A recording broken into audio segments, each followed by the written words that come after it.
पालघर जिल्ह्यातील मोखाडा तालुक्यात एका माकडानं उच्छाद मांडला होता। आतापर्यंत 14 नागरिकांना या माकडाने चावा घेऊन जखमी केल्याची माहिती देखील समोर आली आहे। मोखाड्यात या माकडाने 10 ते 12 दिवसांपासून उच्छाद मांडला होता। मात्र याबाबत वन विभागाला कळविल्यानंतरही यावर काहीच उपाय न शोधल्याने लोकांमध्ये माकडाची दहशत निर्माण झाली होती। त्यामुळे या माकडाचा लवकरात लवकर बंदोबस्त करावा अशी मागणी नागरिक करीत होते। मात्र आता या माकडाला जेरबंद केल्यानं अखेर गावातील लोकांनी सुटकेचा निश्वास सोडला आहे। गेल्या काही दिवसांपासून मोखाड्यातील पवारपाडा ते जव्हार फाटा या दरम्यान एक मोठे माकड लाल तोंडाचे फिरत होते। हे कदाचित जंगलातून रस्ता चुकल्याने भरकटले असेल। मात्र हे माकड बाकी माकडाप्रमाणे नसून थेट नागरिकांवर हल्ला करून चावत असल्याचे चित्र दिसून आले। वन विभागाच्या वाहन चालकाला सुद्धा हे माकड चावल्याचे समोर आले असून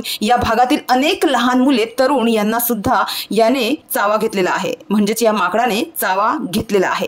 यामुळे या भागात दहशत निर्माण झाली होती। हे माकड जाणाऱ्या येणाऱ्यांवर अचानकपणे हल्ला करून चावा घेत असल्याने मोखाड्यातील नागरिक घाबरून गेले होते। तर याबाबत वन परिक्षेत्र अधिकारी राजेंद्र निकम यांनी सांगितले की या माकडाला जाळी लावून पकडण्याचा प्रयत्न केला, मात्र तो असफल ठरला। आता जव्हार येथून पिंजरा आणण्यात येत आहे आणि त्यानंतरही हे माकड जेरबंद झाले नाही तर नाशिकहून टास्क फोर्सची टीम पाचारण करण्यात येणार असल्याचे निकम यांनी सांगितले होते। मात्र आता या माकडाला वन विभागाने पिंजऱ्यात कैद केला आहे आणि त्याला त्याच्या नैसर्गिक अधिवासात सोडणे आवश्यक असताना तसेच करण्यात येईल असंच समजत आहे।